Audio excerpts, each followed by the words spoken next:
Today, I will talk about the Sybil device problem in the context of crowdsourced mapping services. So this is a joint work with my lab mates and advisors from UC Santa Barbara. So mobile phones are becoming more important in our lives. For example, if someone wants to know me, they will just look at my Facebook or Snapchat profile. So to the rest of the internet, what I post on these services is basically who I am. And also, when we make a payment, we just make a tap with our cell phones, and that's it. No more signatures, no other input from us. We also store very important credentials on our mobile phones. For example, like boarding passes or login to online websites. So mobile devices are becoming the representations of ourselves. In fact, many people believe that my smartphone apps capture who I am. But is this a safe assumption? Most service providers will assume that this is the case. But when they're interacting with a remote instance of their app, they assume that they're interacting with a real single user. But increasingly, we find that this is not always the case. For example, in China, there are cottage industries where people sit in front of a wall of cell phones trying to create fake Uber rides and earn money from Uber. They can control the entire device, so they can put in any arbitrary data they want, like GPS or accelerometer readings. So you can easily imagine we can replace all this with software emulators. So the real question for the service providers is, how do we differentiate a real device used by a real user, or someone controlling the device and giving you fake info, or maybe it's just a simple script trying to emulate as a device. So let's see how we authenticate a device or a user in practice right now. And here, what I mean by authenticate is that we want to prove that you are a real device or a real user. So we could ask a user to register through their email accounts, but attackers can also create fake email accounts. We could ask a user to solve captchas on their mobile phones, but attackers can easily outsource this kind of job to a third party with very low cost. We could ask them to do two-factor authentication through phone numbers, but there are also temporary SMS services or disposable phone numbers. You can use them to pass two-factor authentication. So if all these failed, we could use something from a physical device. We could ask a user for this IMEI number. But even IMEI number could be fake. You can only validate the format is correct, but you can never know that this IMEI number is actually linked with a physical device. So the fact is, this is a really hard problem to solve. So in this talk, we introduce the Sybil device problem. So Sybil devices are lightweight software scripts that can emulate as real devices that run in a particular app. The fact that they're so lightweight means a single attacker with very limited resources can control many virtual devices at the same time and have real disruptive impact on any app. So we studied this problem in the context of Waze, which is a very popular navigation app. So I will talk about the techniques we use to generate Sybil devices and also attacks we did on Waze. For example, like injecting fake events and user location tracking. But unfortunately, I don't have time to talk about the defense mechanism we proposed. But you can find more details in the paper. And we have a very interesting challenge and response system that is using the Wi-Fi hotspots on our server. And instead, I want to use the time to talk about the story between us and Waze.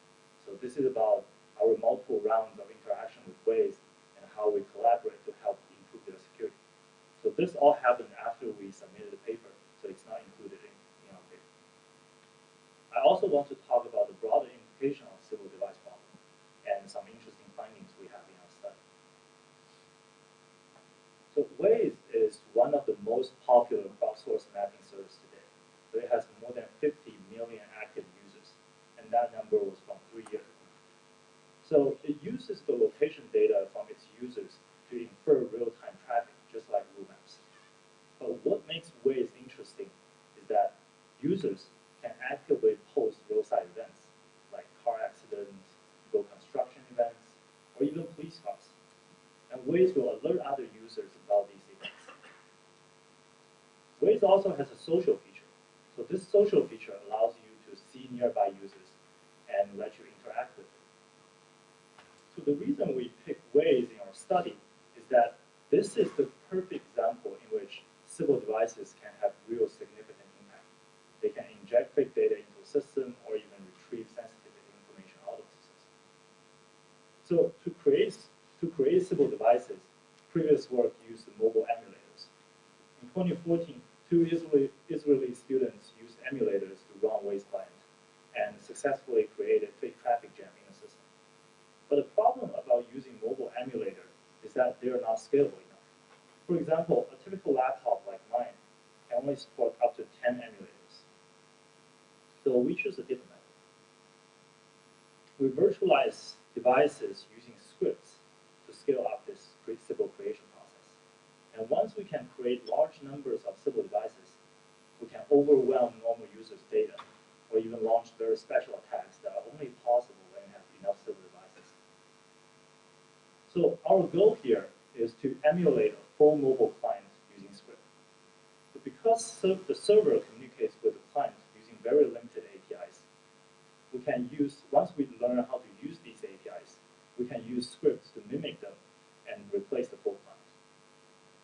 So to learn what these APIs look like, we launch a man-in-the-middle attack on Waze.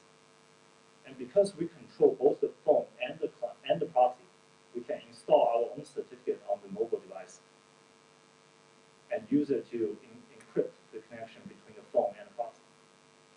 So now we have plaintext traffic at the proxy, and we can learn the API language.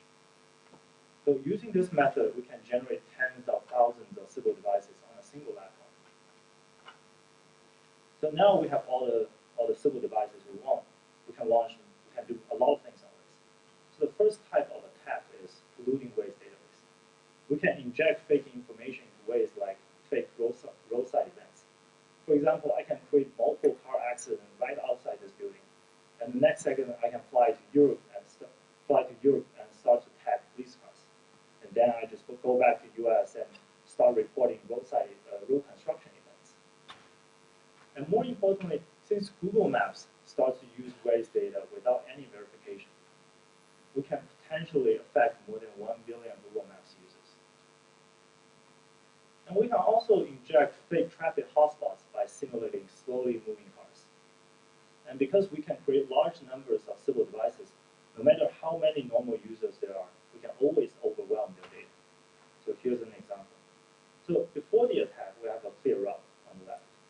And after we create a fake traffic jam, Waze started to reroute users to other roads.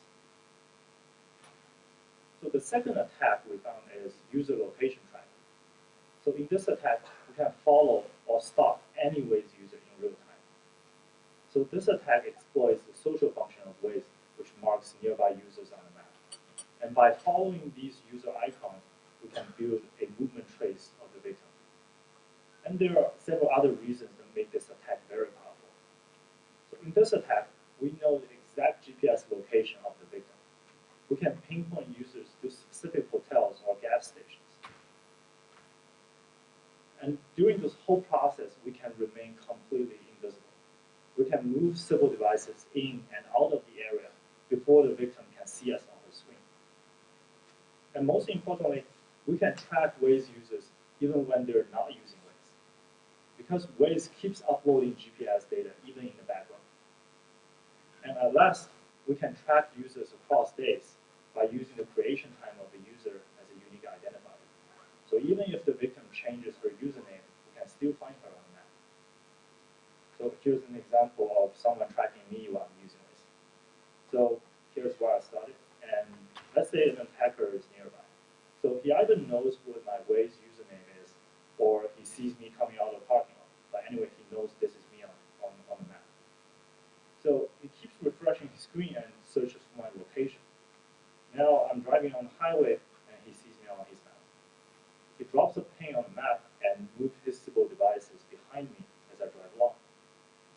So the attacker can keep on doing this until I reach my destination. So to further prove how powerful this attack is, we did more tracking experiments on ourselves in some very challenging scenarios. The first one on the left is Los Angeles downtown. So this is one of the most crowded places in Waze. The second one on the right is Highway 101. So on this highway, drivers usually travel really fast. So here, blue pings are GPS data points we captured, and red pings are what we missed. So you see, in both cases, we managed to capture most GPS data points with only 1 or 2 missing. So clearly, this attack is very effective and also practical in the real world. Okay. So now let me tell you our interaction with Waze ever since we submitted the paper. So we first tried to notify both Waze and its parent company, Google, back in November 2014. So we wanted to make sure that we notified both companies before we submitted the paper. So we reached out to Google and we relayed our message to Waze to Google security team. But after that, we heard nothing back. So almost a year after, in October 2015, we saw an update of Waze which removed the background GPS upload. So it means that now if you are not moving, Waze doesn't upload any GPS. So this is very good. In this April, we knew that our paper is going to appear at MobiSys. So Ben Zhao, my advisor, pitched our work to Kashmir Hill at Fusion. So she's a very popular reporter focusing on security and privacy. So the Fusion report about our work came out around late April, and it was soon followed by lots of media attention from more than 20 news outlets, TV stations, or online magazines from all around the world, including UK and Israel. So Waze, in response, issued a public PR release on the second day, saying that this attack is not as bad as the report said, well, which is not true. And they also changed their code to disable the social function in some older versions. And I will talk more about this later. So in response, there were more news coverage, and in the meantime, we were doing more experiments with Kashmir and her colleagues to figure out how these changes in Waze affected our attack. And finally, through Kashmir, we told Waze that despite all your changes, our attack still worked. And so their product manager reached out to Ben and us and trying to figure out why our attack still worked and what is missing in their system. So around mid-May, we started to working with Waze directly, and after a few rounds of conversation, things actually got a little bit better. Okay, so this is a precise timeline of how Waze changed their system. So the first change happened in October 2015. So not only did Waze remove the background GPS upload, they also started to hide information like the starting and end location of a trip. And the most important thing is, if you're not moving, Waze will not report GPS. So this is very good. But we can still track active users. So when Waze user is using Waze actively, we can still track it. So the problem is still there. So after the Fusion report, Waze disabled the social function in some older versions. And they start to use special encoding in newer versions to make sure that the app-to-server API is not in plain text anymore. But it turned out that the new encoding is not very hard to crack. So it's not encryption, so we managed to understand the encoding within 24 hours, and we rebuilt our tracking code. So we validated through experiment that our attack still worked. So in mid-May, after we started to work with Waze directly, we told them how we use the username and creation time to track users. And then they added a lot of security patches to the system. So they started from removing the username. And then they scrambled the creation time. Then they required SMS services, SMS verification before showing you any identifiable information. So all this happened incrementally as we were communicating with Waze back and forth. But finally, even after all this, we find out we can still bypass most of the security patches by using temporary SMS service to pass the verification. And after we pass that, we can still see the username, we can still see the accurate creation time, and we can use DC information to track users. So at this point, we can still track Waze users, but the bar is much higher than before, and the amount of information being leaked to the attacker is being much reduced. So in general, users are much more secure, and I can say we are pretty satisfied with the improvement of privacy and security of Waze. But more importantly, the Sybil device problem we introduced in our talk is not specific